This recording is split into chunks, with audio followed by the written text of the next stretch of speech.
Have you ever been to a bar that required a password to get in? Where the police were paid to disappear? Where the liquor could literally blind you? Where 8-year-old kids got paid to protect you? Sounds like a movie. It isn't. It was a normal night in Chicago in 1926. And the 20 facts I'm about to show you are so well documented, specific, and absurd that your only problem will be believing they're real. Fact 1. The password no one saw coming. Chicago, September 1926. In the middle of Prohibition, the Paradise Club operated behind an unmarked door, and nobody got in without saying the right password. But here's the strange part. The password changed every 24 hours, and it was always a line from a religious hymn. That's right, a church hymn used to get people into a speakeasy. On Sunday night, September 12th, the phrase of the day was "Abide with me." Running the place was Earl Bishop Torrio, a former seminarian who left the path to the pulpit and ended up in the bootleg whiskey business. He personally picked the phrases, and anyone who said it wrong was thrown out on the spot. That same night, 6 federal agents tried to get in undercover, putting on the neighborhood accent, and ended up stuck out there on the sidewalk. In that Chicago, even faith worked as a cover for crime. Fact 2. The drink that really left you paralyzed. Here's a story your grandfather probably never told you. During Prohibition, there was a cheap drink making the rounds in speakeasies called Jamaica Ginger, or just Jake to the regulars. It cost about 10 cents a shot and did the trick for anyone who wanted a drink without spending much. But in 1930, some clever manufacturers decided to mix the formula with a chemical called triorthocresyl phosphate, just to fool government inspectors. The damage was unbelievable. Around 50,000 Americans were left with their legs and hands paralyzed for the rest of their lives. People started calling the condition Jake leg, and you could spot someone affected by the way they walked, dragging their feet. And the most outrageous part? Nobody went to jail, nobody got sued. The manufacturers simply slipped money under the table to federal agencies and went on with their lives. Fact 3. The safest speakeasy was in a church. Now pay attention to this story, because it sounds way too wild to be true, but it is. In Detroit, between 1927 and 1929, St. Michael's Lutheran Church had a little secret hidden in the basement. Every Saturday night, while the whole city was dodging Prohibition, church members would head downstairs to drink cold beer. And the pastor? He handled the cash himself, setting aside $2 from every entry as a special tithe. When federal agents finally showed up at the door in March 1929, they found 140 people downstairs, 3 barrels of beer, and the pastor sitting there calm as ever with the Bible in his lap. The man walked free. Why? Not a single parishioner said a word against him. After all, who's gonna rat out the guy serving the best beer in town and still making sure you get into heaven? Fact 4. Eliot Ness never really shut down a speakeasy. Here's one that might ruin a childhood hero for you. Eliot Ness and the famous Untouchables worked more like a marketing team than a serious police force. Between 1930 and 1933, they carried out only 11 major operations. They took down just 1 distillery and arrested 38 guys, and none of them spent more than 18 months behind bars. Meanwhile, Chicago was packed with around 10,000 speakeasies running at the same time, side by side. According to the FBI's own estimates, Ness's crew barely touched 0.4% of the city's illegal liquor trade. The rest of the legend? That came from the newspapers back then, which needed to sell headlines and turned an ordinary agent into an American myth that Hollywood later embraced without a second thought. If hidden history like this fascinates you, hit subscribe and stick around. more myth-busting facts are coming your way. Fact 5. The menu that saved the bar. Here's something not many people know. The fancier speakeasies in New York served better food than a lot of the city's regular restaurants. And it wasn't just for show. It was a survival strategy. The police had the authority to shut down an illegal bar, but they couldn't touch a restaurant. So the owners turned the kitchen into a legal shield. The 21 Club, which opened in 19 Marao on 52nd Street, served duck à l'orange, lobster thermidor, and top-quality filet mignon. Federal agents tried to shut the place down 5 times. 5. And every time they raided it, the owners showed the judge the menu and said, "We're a restaurant, sir." It worked every single time. The 21 Club was never shut down, made it through all of Prohibition, and is still open today, more than 100 years later. But behind all that glamour, people were paying a very high price. And that's what we're going to talk about now. Fact 6. The warning system for police raids. Around 1905, Dutch Schultz came up with a setup that's still impressive even today. He paid a New York switchboard operator $200 a month, and she kept her ear on police radio calls.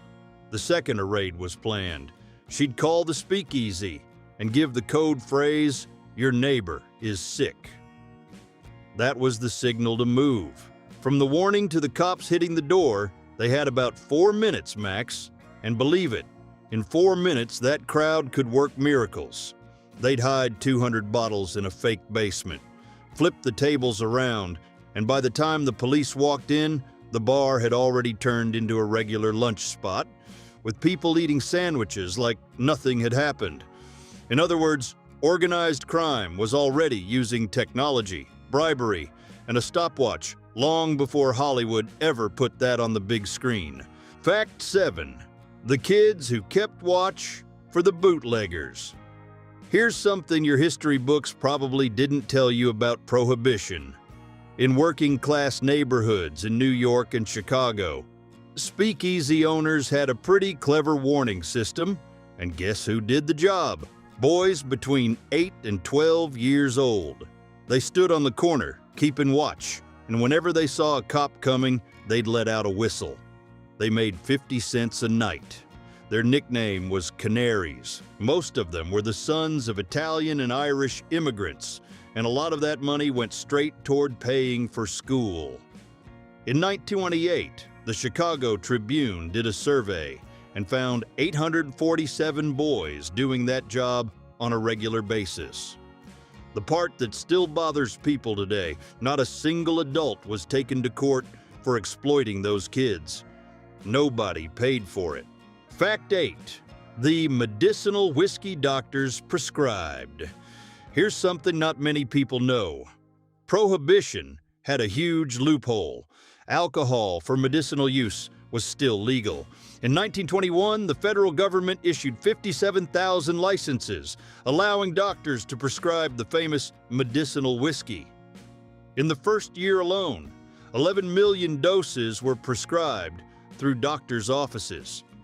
And here's the crazy part. In Detroit, one single doctor signed whiskey prescriptions for 411 patients in just one day, all of them supposedly suffering from heart problems. Coincidence? Hard to believe. Behind the biggest pharmacy chain distributing that therapeutic alcohol was none other than Meyer Lansky, one of the masterminds of organized crime.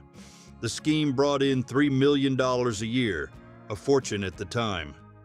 While ordinary people were getting arrested over a beer, the big shots were getting rich with the law's own blessing. Fact 9.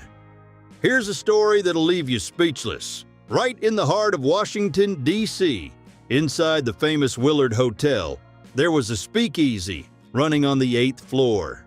And get this, it stayed open non-stop from 1920 to 1933, right under the law's nose. Now here's the wild part. Who was drinking there?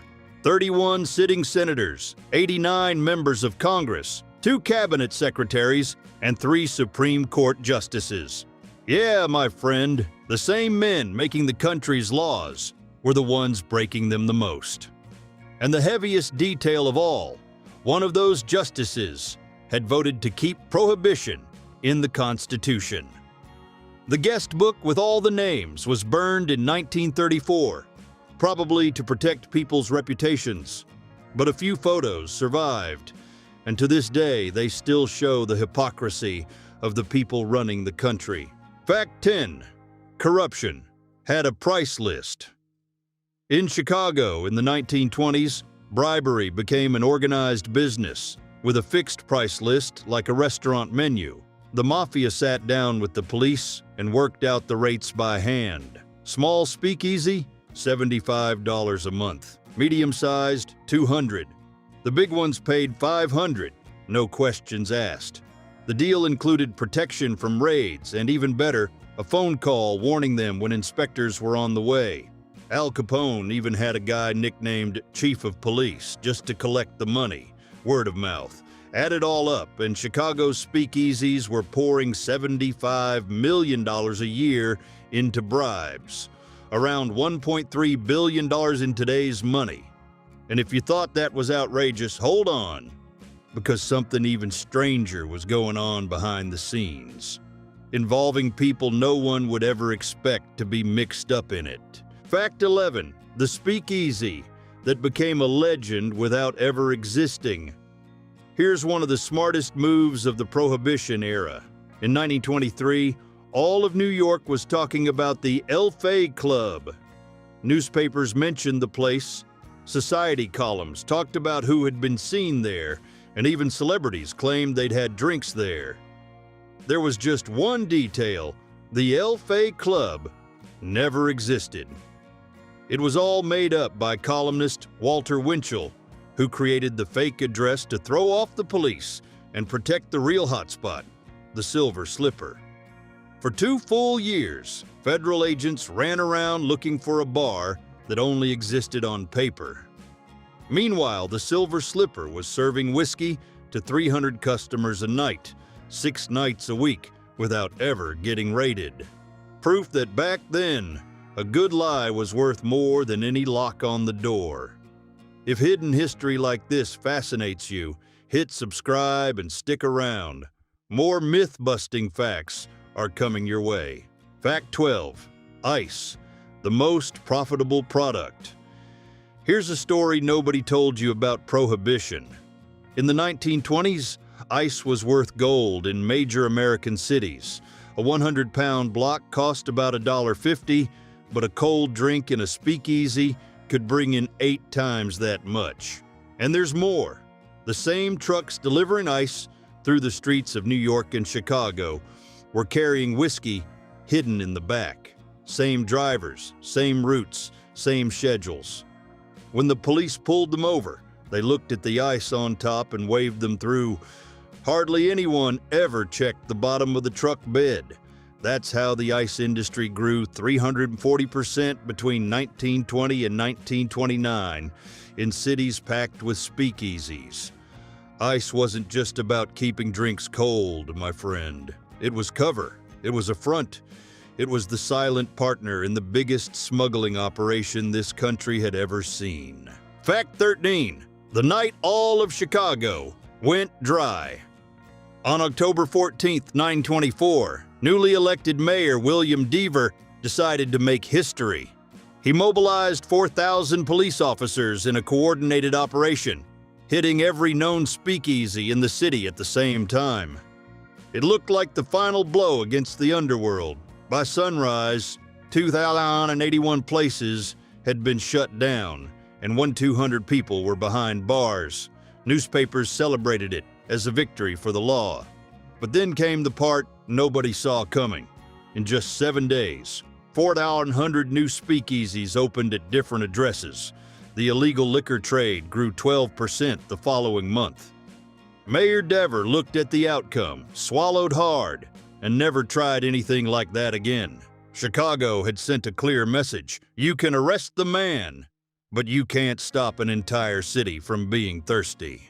Fact 14. the champagne that was really vinegar. In 1926, the Bureau of Prohibition decided to investigate what was actually being poured into glasses at New York speakeasies. They collected 500 bottles being sold as imported French champagne and sent them to the lab. The results left everyone stunned. Only 6% were real champagne. 31% were cheap wines with fake labels. 41% were a dangerous mix of industrial alcohol, citric acid, and injected carbon dioxide. And get this, 22% were literally vinegar with artificial bubbles. The price? $12 a bottle, the equivalent of about $210 today. And the craziest part? Customers drank it, smacked their lips, and swore they could taste the authentic flavor of Paris. Most of them had never had champagne in their lives and had no idea what they were actually swallowing in that golden age of bootlegging. Fact 15. The dancer who was a federal agent. Few people know this, but one of the sharpest weapons in the Prohibition Bureau wore high heels and served drinks. Zona Gale was one of the first female federal agents, and between 1923 and 1926, she infiltrated 14 speakeasies by posing as a dancer and waitress. On her own, she helped put 47 speakeasy owners behind bars. The setup was simple and clever. She took the job, worked for about 3 weeks, wrote down everything about the operation, slipped out quietly, and came back later with a warrant in hand. Even with that record, the Bureau never publicly recognized her work. Her boss believed women had no place in the field. And here's what's coming next. We're getting to the facts Hollywood made sure to leave out. The next 5 are the most well-documented in the story, and at the same time the least talked about. Fact 16. The speakeasy that stayed open for 13 years without ever closing its doors. Let me tell you a story not many people know. In New York, on 52nd Street, there was a place called the 21 Club. It opened in December 1992, right in the middle of Prohibition. And here's the incredible part. It didn't close for a single night during the next 13 years. That's right, 430 straight days. The owners, Jack Crindler and Charlie Burns, were smart. They spent $300,000, a fortune at the time, on a movie-worthy security system. There was a secret wine cellar that only opened by pulling a hidden lever, a special pipe system that could destroy every bottle in seconds if the police showed up at the door, and fake walls made of solid steel. When Prohibition ended in 1933, do you know what they did? They simply unlocked the front door and kept serving whiskey out in the open, like nothing had happened. Fact 17. The money that bought judges. Here's a number that'll leave you stunned. Between 1924 and 1930 in Cook County, where Chicago is, 73% of criminal cases tied to speakeasies ended in acquittal. That's right, almost 3 out of every 4 defendants walked free. It looked like magic, but it was really cash changing hands. In 1928, the Department of Justice decided to dig deeper, and what they found was sickening. Out of the county's 17 trial judges, 12 were on the Mafia's payroll, getting paid between $500 and $2,000 per case, a fortune back then. 3 of those judges were indicted. One of them hit the road and disappeared into Mexico before the trial. The other 2, they were acquitted by their fellow judges, sitting on the very same court. American justice had a price, and organized crime paid in cash. Fact 18. The whiskey that walked out through the pharmacy door. Here's a story not many people know. In 1920, when Prohibition began, Walgreens had only 20 stores across the country. 9 years later, in 1929, that number had jumped to an incredible 595. So how did a drugstore chain grow that much during the exact period when alcohol was banned? The answer was a loophole in the law. So-called medicinal whiskey, sold with a doctor's prescription. A 1932 internal audit showed that 40% of Walgreens' revenue came from alcohol-based products. Charles Walgreen, the founder, refused to testify before Congress that same year. And when Prohibition finally ended in 1933, Walgreens was already the biggest drugstore chain in the United States, built in large part on shelves full of bottles. Fact 19. When the police themselves drank the evidence. On July 15, 1929, in Detroit, federal agents pulled off what looked like one of the biggest Prohibition raids of that summer. They stormed warehouses, took down bootleggers, and walked out with no less than 30,000 bottles of illegal liquor. Everything was taken to the evidence room at the 5th Precinct and locked up tight. At least that's what they said. Now get this, in just 3 weeks, 28,000 of those bottles simply vanished from the official records.